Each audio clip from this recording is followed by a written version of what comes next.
Bonjour et bienvenue à tous. Comme prévu, je partage avec vous la deuxième vidéo de la série Lean Six Sigma.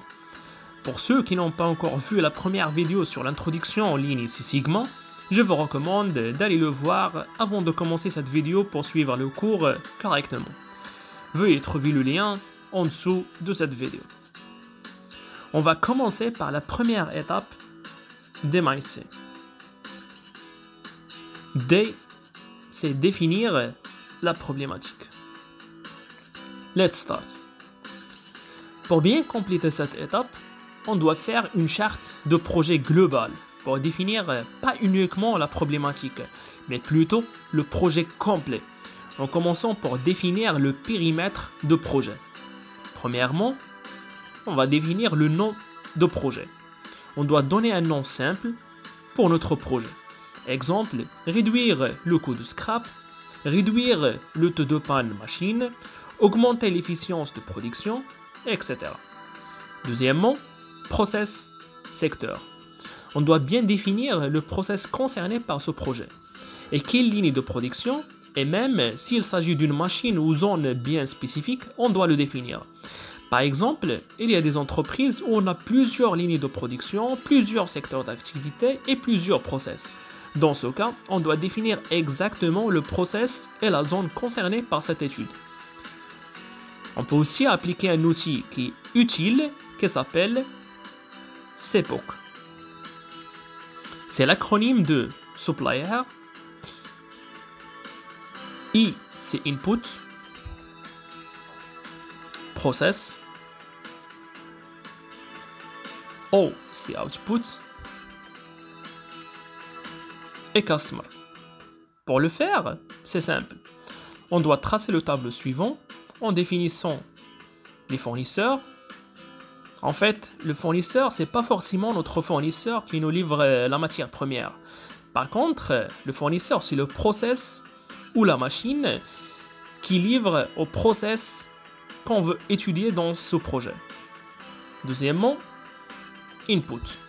C'est les éléments d'entrée de ce fournisseur sur notre process. Par exemple, des pièces, des documents ou des standards. Troisièmement, process. C'est le process concerné. On doit faire la description des étapes et les steps de ce process. Quatrièmement, c'est les outputs.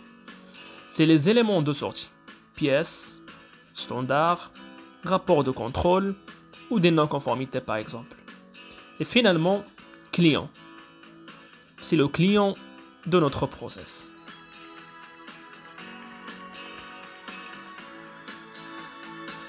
En revenant à notre charte de projet, on doit définir aussi le responsable de projet. On met bien évidemment le nom de responsable du leader de ce projet. Et ensuite, on doit définir le site ou l'usine concernée. Parfois, le leader de projet gère plusieurs sites de production.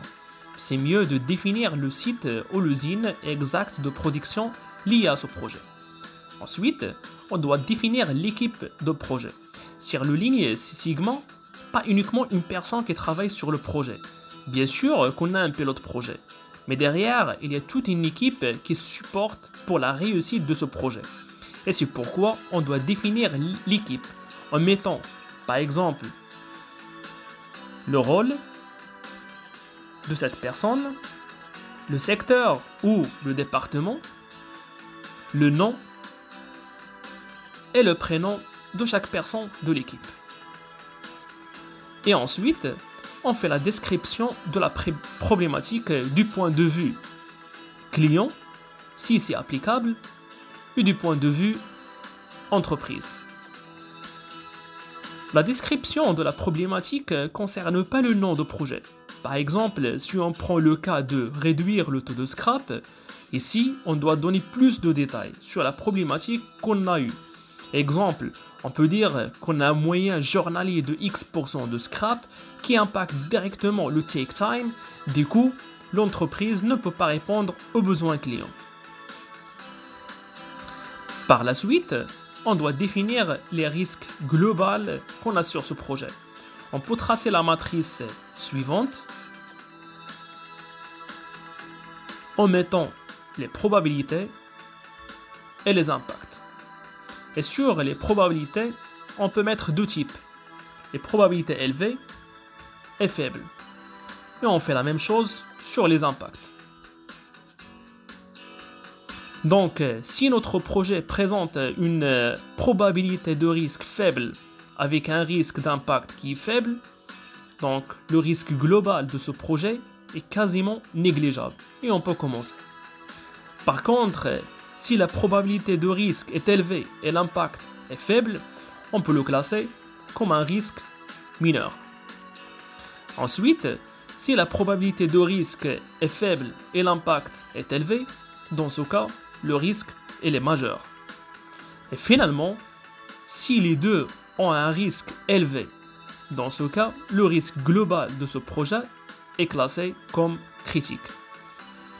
Ensuite, on doit définir l'impact économique de ce projet.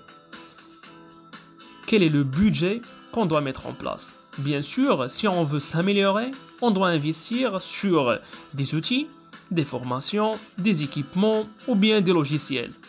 Donc, on doit définir au début le budget dédié pour ce projet. Et bien sûr, les gains ou les bénéfices. L'entreprise ne peut pas investir sur un projet sans avoir des bénéfices financiers derrière. C'est pourquoi on doit estimer dès le départ et définir les gains qu'on doit avoir sur ce projet. Et finalement, on doit définir un planning pour ce projet ligne pour chaque étape. Pour l'étape de définir, mesurer, analyser, améliorer et contrôler.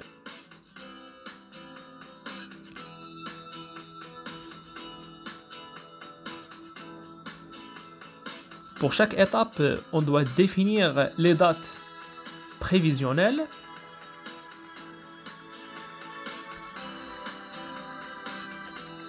on doit définir aussi les dates replanifiées, si c'est le cas. Et finalement, on doit définir les dates réalisées. Donc, dès qu'on termine une phase, on doit mettre la date de clôture et on doit replanifier la date de la phase suivante si on n'a pas respecté les dates prévisionnelles. Si vous avez des questions, n'hésitez pas à les mettre en dessous sur les commentaires. La prochaine vidéo sera sur la deuxième étape de DMIC mesurer. À bientôt.